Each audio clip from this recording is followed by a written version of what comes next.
Welcome to AI Podcast. Today we're digging into a fresh AAAI paper called CITI, and the headline is simple. It teaches large language models to use external tools better without knocking down their everyday skills. That promise always sounds too good to be true. What's the trick here? The paper's by Yupu and colleagues at the Institute of Automation, Chinese Academy of Sciences, and UCAS. Their core idea is to be picky about which parts of the model get changed during training. Instead of repainting the whole house, they add small, purpose-built add-ons where it matters and leave the load-bearing walls alone.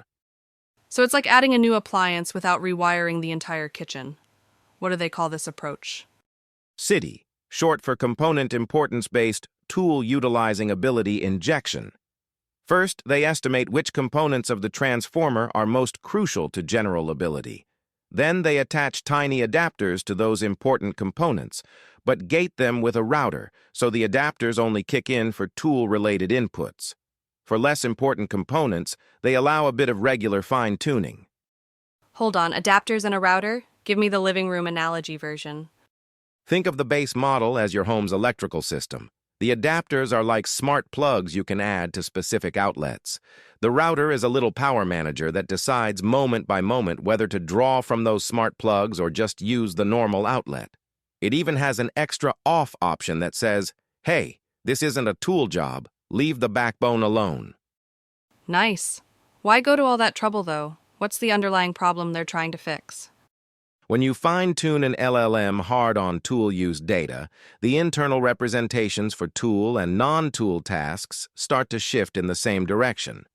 The authors call it a codirectional shift. It's like footprints in sand all drifting the same way after a storm, so the model stops telling tool questions apart from regular reasoning. That's where forgetting shows up. Right, so standard fine-tuning can make the model great at dialing APIs, but clumsier at math or coding. Where do the adapters help? They let the model hang tool knowledge next to the backbone instead of carving it into the backbone. And because the router learns to detect tool-related inputs, the model keeps its general skill circuits quieter and cleaner on everyday prompts. Got it. What about the training recipe itself? Is it just plug and play? 3 stages, steady pace. First, they pre-train the router so it can tell tool versus non-tool inputs. Second, they improve those mixture of LoRa adapters while freezing the backbone. Third, they do a light pass on a small set of least important backbone components. It's very much contain the changes, then polish. And how did they test this? I'm guessing not just on one model and one dataset. Exactly. They tried it on Llama 3 8B Instruct, Phi 3 Mini, and Mistral 7B. For tool use, they used API Bank and Tool Alpaca. To check general skills, they looked at math with GSM 8K, code with Human Eval, factual questions with Trivia QA, and instruction following with MT Bench. So results time. Did CITI actually keep general abilities intact? Broadly, yes. Compared with standard LoRa and with full fine-tuning, CITI held on to more general ability while staying competitive on tool tasks. On average, think roughly single-digit gains over LoRa and around 30% gains over full fine-tuning in general ability scores, depending on the dataset. That's a big deal if you're shipping a model that has to both call an API and still write decent code. Any clues about why it works beyond the intuition? They show 2 lines of evidence. 1, the router plus adapters reduce that codirectional shift, so the model's hidden states for tool and non-tool inputs are less tangled. 2, ablations suggest each piece matters. The router helps the adapters fire at the right times, and a tiny amount of tuning on low-importance components fills in tool format details the adapters alone might miss. Okay, but let me poke at it a little. Any caveats we should know? A few. First, the selection thresholds are hand-set, like top 20% for where adapters go and bottom 10% for which backbone bits to tune. Those choices look reasonable, but they're still heuristics. Second, some tool metrics can swing by backbone and hyperparameters. Third, Tool Alpaca scores use an LLM judge, which is helpful but not the same as human evaluation.